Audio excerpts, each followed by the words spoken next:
May nagtatanong sa akin kung gumagamit ba daw ako ng WISP. Mayroong nag-comment sa akin sa FB page ko kung gumagamit ba ako ng WISP. At saka may nag-message din sa akin.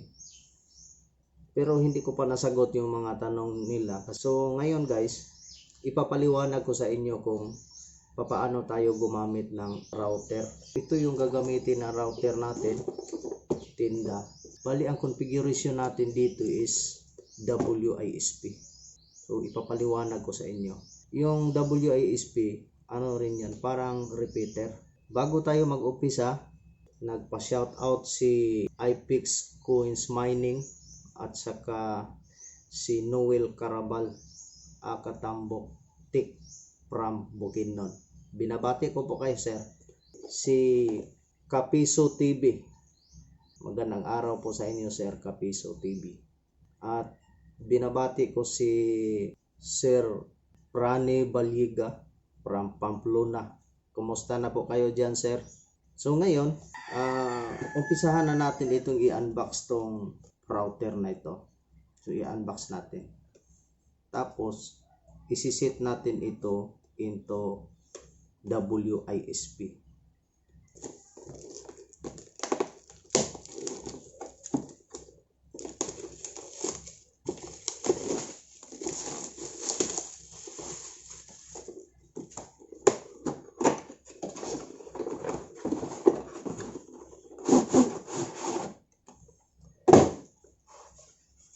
So, ito po yung laman ng tinda router, guys. Meron siyang manual at saka itong router. So, ito po yung antena niya. Bali, 4 yung antena. At saka may kasama siyang cord. So, ito po yung UTP cord. Ito po yung papuntang CPU. At saka power supply. So ito lang yung laman sa tinda router, guys.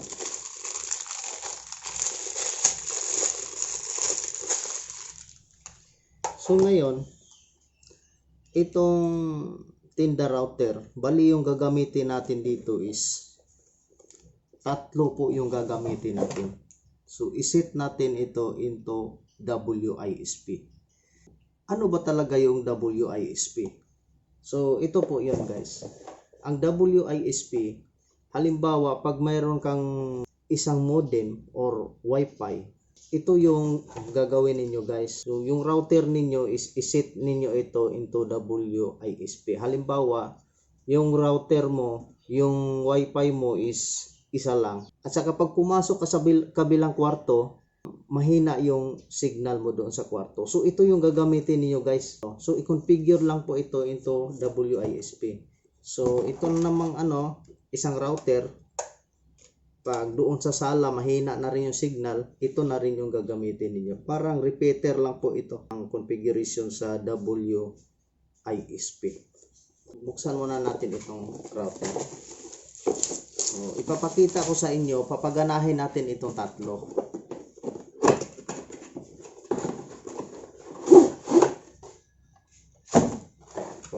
Same lang po yung laman. Ayan. Saka UTP cable at power supply. So ito lang po yung laman. So hindi na kayo mahirapan dito mag-install, guys, kasi lang po, plug and play lang po ito. So napakasimple lang po. Itong 3, paganahin natin ito. Ayan. 3 router po, paganahin natin. I-set natin into WISP. Kasi kadalasan nagtatanong sila kung ano ba talaga yung WISP. So, ngayon ipapakita ko sa inyo kung ano talaga yung WISP. Ang figure na natin, guys. Huwag kayong kukurap dito, guys, kasi itong WISP malaking tulong ito sa bahay ninyo. Mas lalo na pag meron kayong area na mahina doon sa kwarto or sa sala, mahina, ito lang yung i-apply ninyo, guys.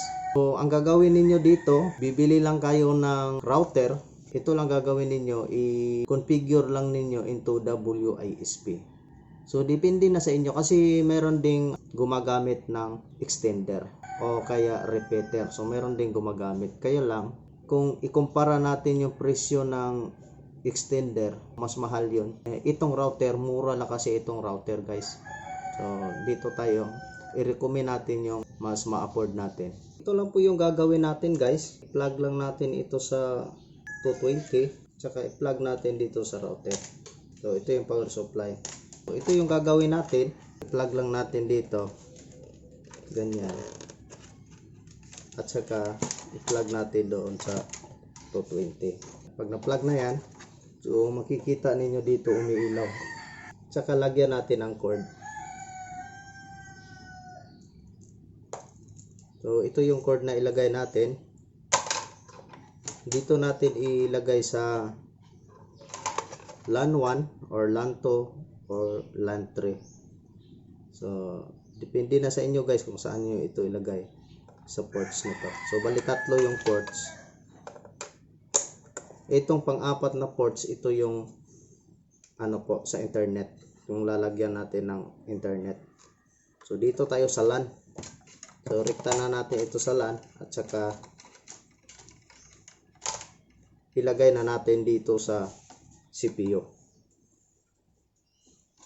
Ayan po. Napakasimple lang po. So ito yung power supply niya, yung itim. At saka itong isang cord, yung itong cord papuntang CPU. Una natin gagawin, papasukin natin yung router. So papasukin na natin itong router. Browse tayo dito sa browsing. Ayan po. So dito ako nag-browse sa Google. I-type lang natin itong company default ng router. Bali yung company default ng router is 192.168.0.1. Ito po yung company default. Enter natin. So napasok na natin yung dashboard ng Tenda. Ito lang yung pinakauna natin pupuntahan guys. Dito tayo sa internet settings. So dito sa internet settings may makikita tayo dito sa operating mode. Ayan po, makikita natin dito meron siyang router, WISP, universal repeater at saka EP. Itong EP bali ito yung access point. So ngayon ang gagawin natin is dito tayo sa WISP. Pag na-click na natin itong WISP, dito sa baba makikita natin itong select Wi-Fi. So nagsisearch po siya ng Wi-Fi. So yan po yung sinisearch niya. So meron siyang nakikitang Wi-Fi. So ito yon, UWAT. So ito po yung Wi-Fi na nakikita niya. So ang gagawin niyo dito, i-click lang niyo itong bilog. Pag-click ng ganyan, nanghihingi siya ng password. So kung ano yung password ng Wi-Fi ninyo, i-enter lang po ninyo dito ang password. Halimbawa, ito yung password. Ayan. I-click natin tong connect. So pag na-click na yung connect, so ito yung mangyayari sa router ninyo. Nag-restart po yung router. Tapos pagkatapos nitong mag-reboot, ayan, gumagana na po yan. Bali connected na po yung router ninyo. So ito na po yung nangyayari. So makikita natin dito itong UWAT na ito. Ito yung nag-broadcast itong UWAT na to. So makikita natin is connected. You can access the internet. So ibig sabihin, itong router na to connected na po. Ayan. So makikita natin dito sa ibaba, ayan po, meron na po tayong internet. So connected na po tayo. So pwede na po tayong mag-browse dito. So may internet na po ito. So wala na siyang wire guys. Ito papunta ito ng CPU, papunta ito ng computer natin. So ayan, wala nang wire. So nagko-connect na po ito sa nasa Wi-Fi na po ito nakakonect. So ngayon, ang gagawin ninyo dito, so, pwede na rin makakonect yung mga gadget ninyo dito kasi connected na po ito. So ito po yung gagawin ninyo guys. Ayan, kasi connected na tayo doon sa UWAT. Pupunta tayo dito sa wireless setting. So dito sa wireless settings, lalagyan natin ang pangalan ng Wi-Fi name natin. Pwede natin dito ilagay UWAT 2. Ayan po, UWAT 2. So yan po yung ilalagay natin dito sa itong router na to. Kasi bali tatlo po yung i-connect natin. Tapos lagyan natin ng password. Ilalagay natin dito is moiskey123.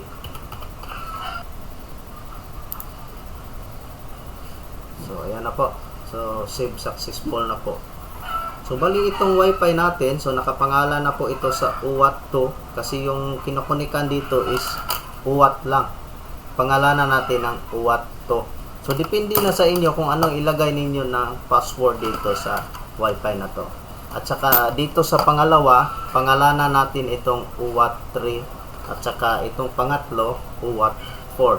So depende sa inyo kung iba-ibahin ninyo yung password. So kung nasa loob lang ng bahay itong tatlo, halimbawa malaki yung bahay na pinaglagyan mo, itong isa nasa first floor, tapos yung isa naman nasa second floor, nasa kabilang kwarto din po yung isa. So ang maganda siguro isang password lang pong ilagay natin kasi pero depende na sa inyo kung iba-ibahin niyo yung password. So ngayon connected na po ito yung UWAT2. So connected na po. So dito na naman tayo sa pangalawang router. So ganon din yung setup na pangalawang router. So, ito na po yung pangalawang router, guys. Ganon din yun ang proseso nito, guys. Lagyan natin ng supply. Tapos ito sa internet. Ayan. So, makikita natin dito sa ibaba. Ayan, nagsisearch na po. So ito na naman yung i-configure natin itong pangalawa. UWAT3 na naman tayo, guys. So, nandito na tayo sa pangalawa. So, ganun din ang gagawin natin. Dito lang po. So, dito tayo sa dynamic. Ayan, dynamic po tayo. Tapos, ito, lalagyan natin ng wifi name. Gagawin natin UWAT3. UWAT3 na po. Tapos, yung password ganun din is moiskey123. Ayan. Tapos, naka-dynamic po siya. Tapos dito tayo sa ibaba, pindutin natin itong OK. Ayan, nakasave na po yung OK, guys. So pupunta tayo dito sa internet settings. Dito sa internet settings, makikita natin dito sa operating mode, router, WISP, universal repeater at access point, EP. Dito tayo sa WISP. Ayan. So makikita natin dito, nagsi-search po siya ng wifi. So yan. Ngayon, i-on ko po itong isa, yung unang kinonfigure natin. I-on natin. Tapos i-search natin ulit. Ayan. So ito po yung una natin kinonfigure. So mayroon na po itong internet kasi connected na po ito sa doon sa wifi, pinaka main na wifi. So may internet na po ito. So makikita natin dito, ayan po, ito yung UWAT2. Ito po yon. So dito tayo mag-connect sa UWAT2. Check natin dito sa bilog na ito. Tapos ito yung lumalabas. Nanghihingi po siya ng password. So yung password na nilagay natin doon sa UWAT2 is moiskey123. Ito po yung password. So i-connect natin. Ayan po, nagre-reboot na po. Rebooting na po siya. Tapos pagkatapos nitong mag-reboot, dito po makikita natin sa ibaba, magkakaroon na rin ito ng internet. Ayan na, nagsi-search na po. May internet na po siya. Dito sa baba, makikita natin yung icon na ito sa network na mayroon na po siyang internet. Hintayin natin. Nagkakaroon na po siya ng internet. So, ibig sabihin, itong kinonfigure natin na UWAT3, may internet na rin ito. So, connected po siya dito sa unang kinonfigure natin. So, kung walang internet itong unang kinonfigure natin, ito mawawala rin ng internet. So, subukan natin, hugutin natin itong power supply ng unang kinonfigure natin. Tapos, makikita natin dito sa ibaba, mag-yellow yan. Kasi, ano po ito, hindi na siya connected. Ayan. So wala na po itong power. So pag i-browse natin ito, wala na tayong internet. Kaya po i-browse natin sa YouTube, wala na siyang internet. Tapos dito nag-yellow na po. Ayan, yellow na po. Kasi ano, hindi natin ino-on ito. So ngayon, i-on natin. Plug and play lang po ito, guys. Itong router na to. So pag ilagay natin itong power supply, automatic na po ito. Nag-o-on na po yan. on na po. So, yung connection natin, babalik yan pag naka-on na ito. Ayan po, makikita natin meron na siyang internet. So, i-browse na natin yung YouTube. Ayan. So, makikita natin dito, naka-browse na po tayo. So, mayroon na rin tayong internet. So, ito yung pangalawang router natin. I-configure natin itong pangatlong router. Configure natin ito. So, depende na sa inyo kung saan kayo ko-connect dito sa dalawa or doon sa pinaka-main. Kayo nang bahala kung saan kayo ko-connect. So, ngayon, ang gagawin ko dito ako ko-connect sa UAT 3. So, ang gagawin natin dito, hugutin natin ito. So, connected na po ito. So, dito na naman tayo sa pangatlong router. So, ang gagawin natin dito sa pangatlong router, papasukin natin yung IP. Papasukin natin yung router. So, yung IP address niya is 192.168.0.1. Ayan po, napasok na po natin ito. Pangatlong router. So, ngayon, pupunta tayo dito sa internet settings. Tapos, dito tayo sa WISP. Ayan, nagsisearch na po siya ng network. So, yung network na makikita natin, bali, tatlo na po yung makikita natin na network. So, itong UAT, ito yung pinaka-main na network natin. At saka itong UAT to, ito yung pangalawang, ito yung unang kinonfigure natin. Doon ito nakakonect sa UAT. Tapos, itong UAT 3, doon po ito nakakonect sa UAT 2. Ngayon, dito na naman tayo kukonect sa UAT 3. Ayan po, UAT 3 po tayo. So, doon tayo kukonect sa pangalawang kinonfigure natin. At saka yung password, ganoon din yung password. moiskey123. Connect tayo. Nagre-reboot na po yung router. Tapos dito, nagsisearch. Makikita natin dito, nagsisearch na po siya. So, magkakaroon na naman ito ulit ng internet. Nagkakaroon na naman siya ulit ng internet. So, ganito lang po kasimple. So, ang gagawin natin dito, pupunta tayo dito sa wireless settings. At saka, so, dito tayo sa wireless settings. Ayan po, makikita natin yung configuration natin dito sa pangatlong router. Ayan, UAT 3 po yung nakalagay. Tapos dito sa security mode, kayo na pong bahala dito sa security mode kung ano yung gusto ninyong ilagay. Pero para sa akin, dito ako sa WPE2-PS Key Mix. Ito po yung settings ko. At saka yung password natin is iisa lang, moiskey123. Ngayon, tapos na itong tatlo. So, may internet na po ito. Malaking tulong po ito sa inyo, guys. Halimbawa, pag mahina yung wifi ninyo sa second floor, so ang gagawin ninyo, ito lang yung bibilhin ninyo. Router lang pong bibilhin ninyo na may may settings na WISP o kaya repeater. So, pwede rin tayo mag-set sa repeater, guys. So, halimbawa dito, universal repeater.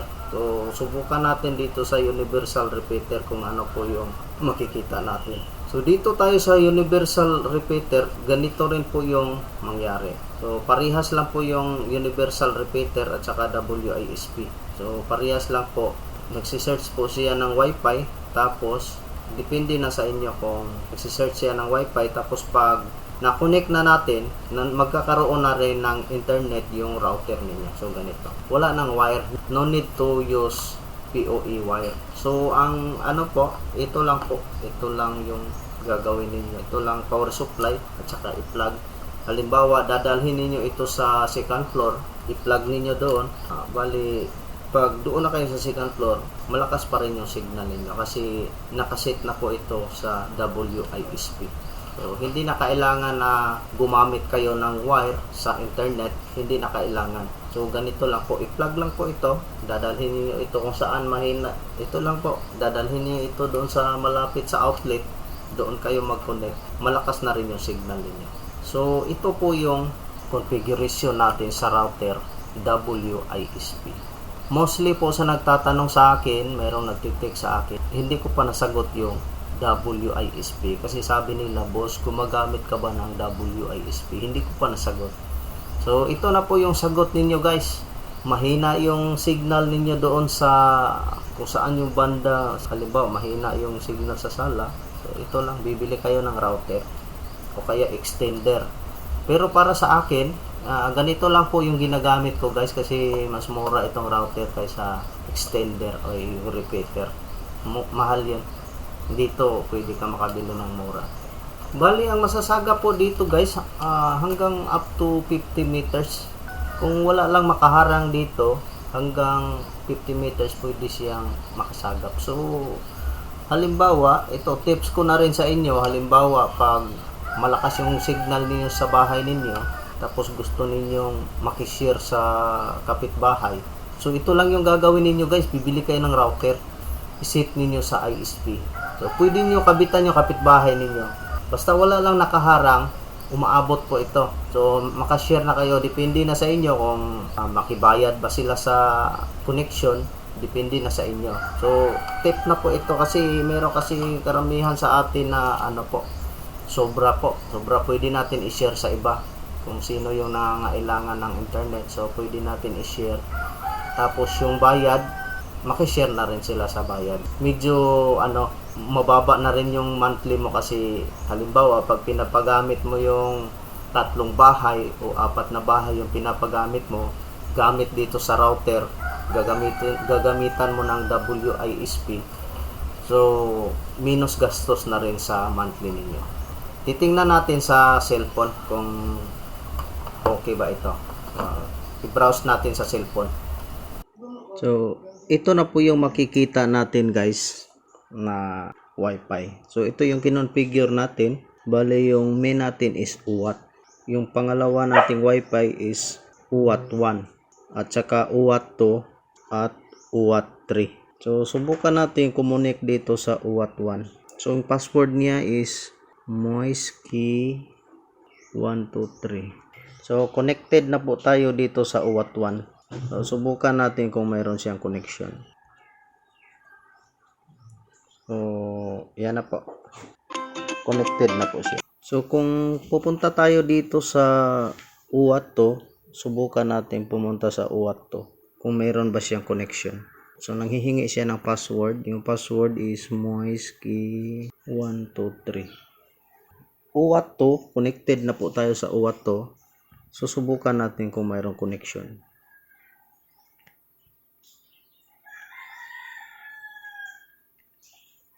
So yan po, meron na po. So, pupunta tayo doon sa UAT 3. Nanghihingi siya ng password. Ganon din yung password, moiskey123.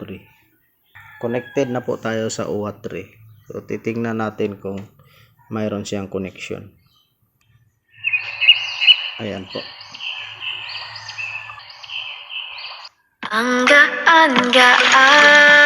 Confirm po na mayroong connection lahat. So hanggang dito lang po tayo guys, at sana marami kayong natutunan dito sa tutorial natin. At huwag kalimutang mag-subscribe yung hindi pa nakasubscribe, at pindutin ang notification bell para updated kayo palagi sa next video natin. Maraming salamat po at God bless po sa lahat.